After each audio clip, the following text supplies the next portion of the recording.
Paul. Thank you, folks. Welcome back to the show. We got a great show for you here. Before we get to it, let me remind you once again about the NBC news program, American Almanac with Connie Chung and Roger Mudd. And it comes on. How many days, Hal, can we see that show? How long do we have to wait? Oh, here it is. These are the promotional announcements that the NBC News Department puts together. There's Roger Mudd, and there's Connie. And it's 12 days. It's 12 days away, Paul. We'll be seeing the show. American Almanac, 1986. 12 days. They do very nice work, don't they? Very nice promo. Like a custom house would do. Yeah. Special jingle mill. Yeah. Skitch used to have a jingle mill. I'm sorry? Skitch used to have. Skitch who? Skitch Henderson. Skitch Henderson. One of my predecessors, forefathers in this industry. Thank you very much. My first guest tonight is easily one of the funniest men in America and a good friend of ours. He can be seen on June 13th in concert at the Universal Amphitheater in Los Angeles, California. Please say hello to Mr. Comedy, Jay Leno.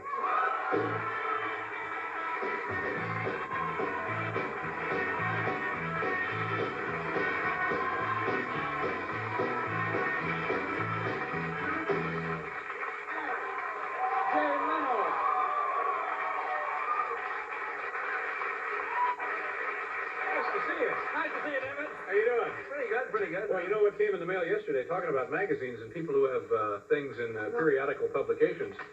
This is the current issue of Newsweek, June 2nd, 1986. You turn right here to page 70, and there's a giant, very highly complimentary two-page spread about you right there. I get so far. Thank you. Now, what issue is this? I think June 2nd. You know, I had a thing in Paris, Manch, and Pravda today. I didn't even...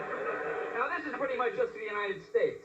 North America, probably so. I had no idea. I guess I don't keep track. You work so much on the road. Well, it's very impressive. Yeah. How about you having a good holiday? Had a good holiday.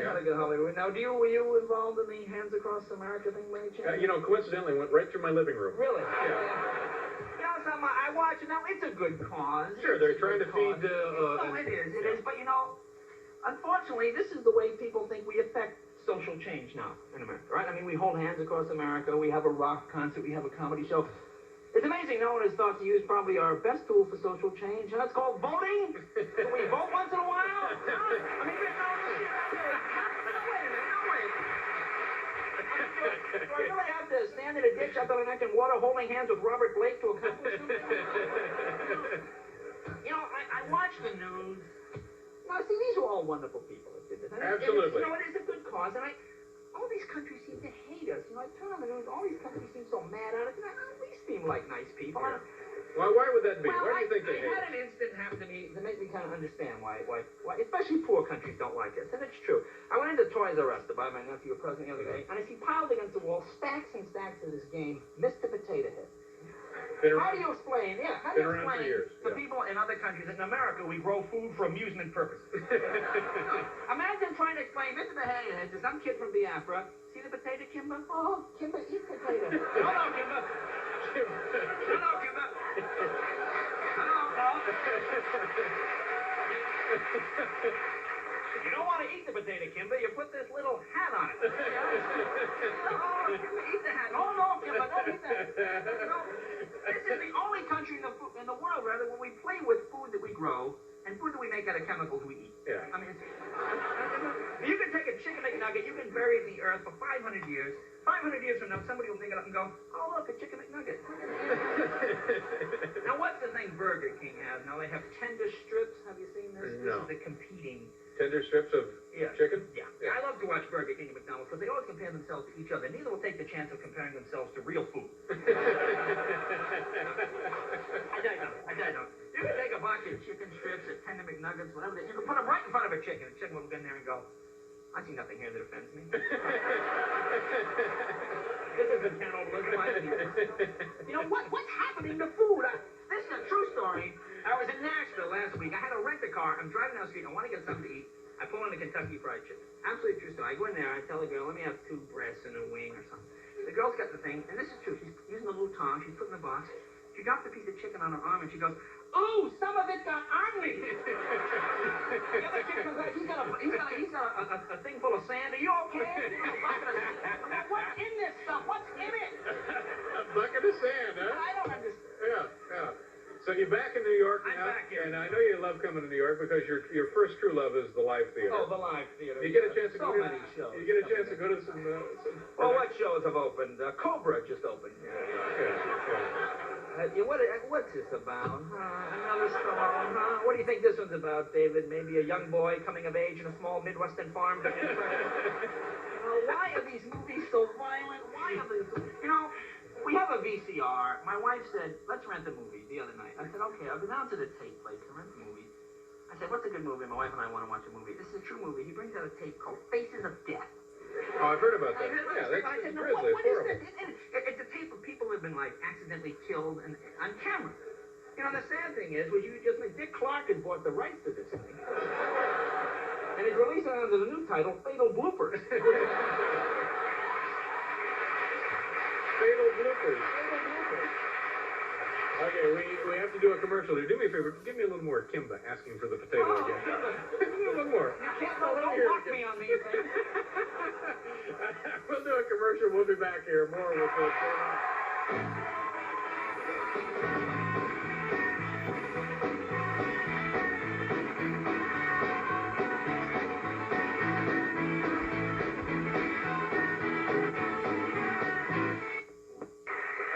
did you read the article? Yes, I did. Actually, very nice I read article. it between the break. Yeah, very nice article.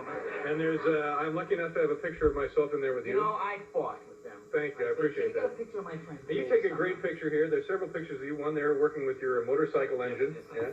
Another with you riding in what looks like a limousine. Yes, it just looks like a limousine. And then they're all nice pictures until you get to the one of me. I look like somebody you'd hire to come in and rake your yard. Yeah.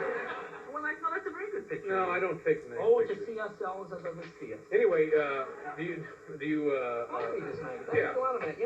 I get a kick out of these men's magazines. It's interesting. I guess Playboy and Penthouse, those are supposed to be the pinnacle of men's magazines. I like to move along that journalistic food chain to the next level of men's magazines, Not quite as sophisticated. Nugget, Jugs, Beaver, Swank, I mean, not as many articles by Gore Vidal and these ridiculous it's funny, you look at Playboy and Penthouse, and the women all have that glow, they have that sheen, You get on to that next level, and the women don't so much as glow. Many of them have, tire marks across them, one pupil bigger than the other. I'm sorry, one pupil bigger than the other. Neurological problems. They always have that look on their face like, can I have my money now? Can I have my money now? Actually, my favorite is one pupil. Now, what do you suppose would cause that to happen? I have no idea. I am not an optometrist. But the best ones are the real lowball magazines. Do Kimba again. Come on. Kimba. No, I'm not going to do Kimba. These are great jokes. Sorry. All right, when you're done with the jokes, let's go back. On the back. Anyway, listen. You knew that. No, this is a serious journalistic problem. All right. Okay. You ever read the real cheap men's magazines? No, I don't, Jay. Or True Men's Adventure? See, True Men's Adventure is the best because they always have depicted on the cover such actual true men's adventures as U.S. Marines fighting Nazi women in metal bras and panties with machine guns. You remember that big turning point in the war, huh? Bunch of ragtag Marines against Hitler's elite D-Cup squad. You don't read about those battles. No, you don't. It's a shame, too. It's a shame. Usually, see, the cheaper the magazine, the more macho the sex, which is an interesting thing for Dr. Ruth, I suppose, or something. See, at least Playboy Penthouse, at least when they show naked people making love, there's no caption. You can pretty much figure out what's going on. The cheap magazines, the men never make love. There's always a macho reason, It's always like, I was captured by the Amazons of Brazil. I had to sleep with them all. They're going to kill my buddy. What a guy. What a man. Takes a special kind of hero. Yeah. Now, we read in this Newsweek article, and we can pretty much figure out that you're a pretty wealthy guy. I'm not a wealthy guy. I'm but a simple man who journeys from town to town with tiny skips. But now I understand you're now a product spokesman? I am the spokesman for Doritos. Yeah. Doritos. Doritos. People are applauding this.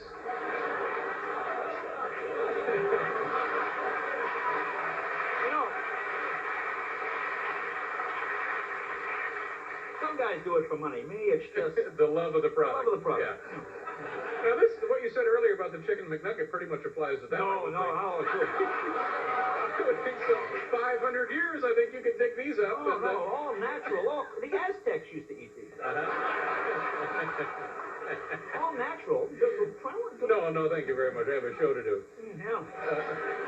So now, will we be seeing you in supermarkets and stuff and big cardboard cutouts? Jay says, buy them by the bag. No.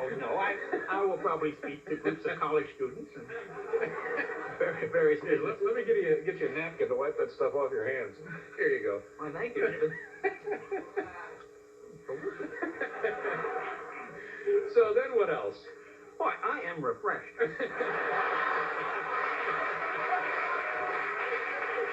could go on for another whole segment. Is it time for What's Your Beef? What's my beef? Yeah. I got two beefs this week. One is these experts. You know, what, like this, well, not, obviously the Chernobyl thing is a serious thing, but when these nuclear experts come on Nightline, you ever see these guys, these nuclear guys, they're always great, and they always say the same thing. Of course it's a risk. Nuclear energy is a risk. Everything is life is a risk. You cross the street, you get hit by a car, it's a risk. It's true, it is a risk. But if I get hit by a car across the street in New York, they don't tell people in Sweden not to eat vegetables. You know? And I saw something. I'm watching the Tonight Show the other night, and Carson's got Emmanuel Lewis on, you know, the kid from Webster? Yeah. And Emmanuel Lewis is taking karate now. And he does a couple of karate moves, and I'm watching this, I'm saying to myself, what kind of moron is going to pick a fight with Emmanuel Lewis? What kind of guy's going to be in a bar, he follows watch and say, Lewis! Come on, pretty tough, come on! Why bother? Yeah. You know who might pick a fight with him? Kimba.